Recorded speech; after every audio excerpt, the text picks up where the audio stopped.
शहरातील मखमालाबाद रोडवरील महादेव कॉलनी इथं आयोजित हळदी समारंभात नाचताना किरकोळ धक्का लागल्याच्या कारणावरून झालेल्या वादाचं रूपांतर गंभीर घटनेत झालंय. काही संशयितांनी धारदार शस्त्रानं तरुणावर हल्ला केल्यानं तो गंभीर जखमी झाला. त्याच्यावर खाजगी रुग्णालयात उपचार सुरू आहेत.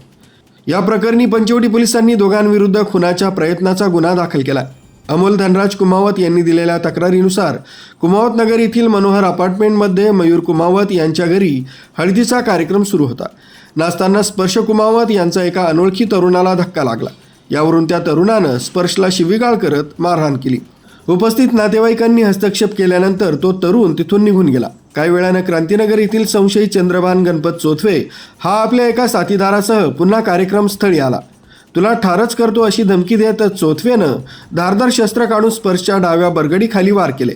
त्याच्या साथीदारानंही स्पर्शला मारहाण केली.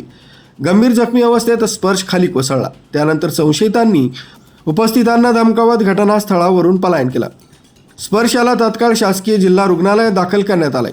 या प्रकरणाचा तपास पंचवटी पोलीस ठाण्याचे उपनिरीक्षक सचिन पवार हे करीत आहेत. न्यूज ब्युरो, सक्षम पोलीस टाइम्स, न्यूज 112, नाशिक.